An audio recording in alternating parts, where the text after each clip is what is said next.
Over 20.9 million men, women, and children are victims of human trafficking. But do you know what human trafficking actually is?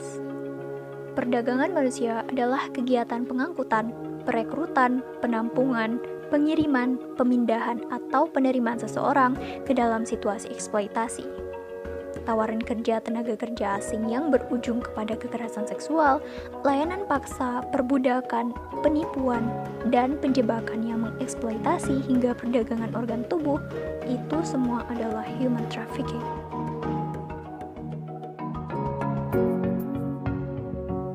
Apabila dikaitkan dengan teori-teori kriminologi, teori rational choice. Teori ini menjelaskan bahwa manusia sebagai aktor nalar bertindak karena adanya tujuan tertentu, dan untuk mencapainya, maka aktor menggunakan segala sumber daya yang dia miliki serta mempertimbangkannya. Kemudian ada asosiasi diferensial. Dalam teori ini, tingkah laku jahat yang dilakukan pelaku human trafficking dipelajari dalam kelompok melalui interaksi dan komunikasi, di mana dalam hal ini, kelompok tersebut menggunakan teknik untuk melakukan kejahatan dan alasan yang mendukung perbuatan jahat pelaku perdagangan manusia. Karena human trafficking ini dapat digolongkan sebagai bentuk organized crime.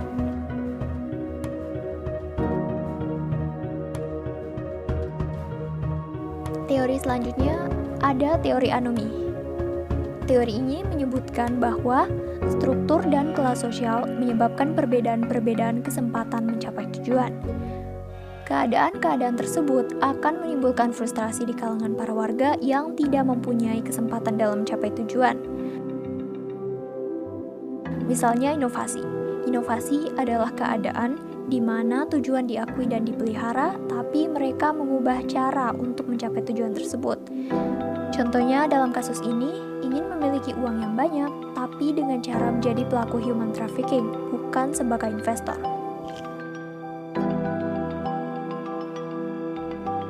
Teori kontrol sosial. Teori ini berusaha memahami cara-cara yang memungkinkan untuk mengurangi kemungkinan berkembangnya kriminalitas pada individu. Misalnya cara-cara seperti meratanya pendidikan bagi setiap aspek golongan masyarakat, harus ada kontrol internal maupun eksternal, baik berasal dari dalam keluarga maupun aparat penegak hukum. Pentingnya sosialisasi, serta penanaman pendidikan moral di kalangan masyarakat. Cara-cara tersebut diharapkan mampu meminimalisir terjadinya perkembangan kriminalitas pada individu.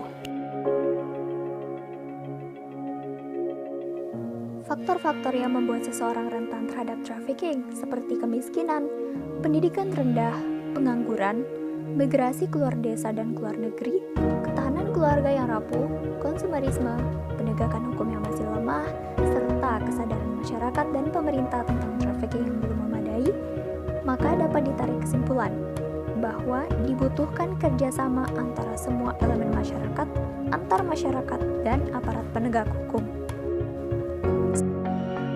Selain itu, pengetahuan mengenai modus operandi human trafficking juga perlu diperhatikan, yakni iming-iming gaji yang besar, pemalsuan identitas dokumen, menyembunyikan identitas, larangan berkomunikasi dengan keluarga selama dalam penampungan, pemungutan biaya administrasi yang besar, tidak adanya kontrak kerja yang jelas, penempatan kerja yang berubah-ubah, dan penundaan mulai kerja dengan alasan yang tidak jelas.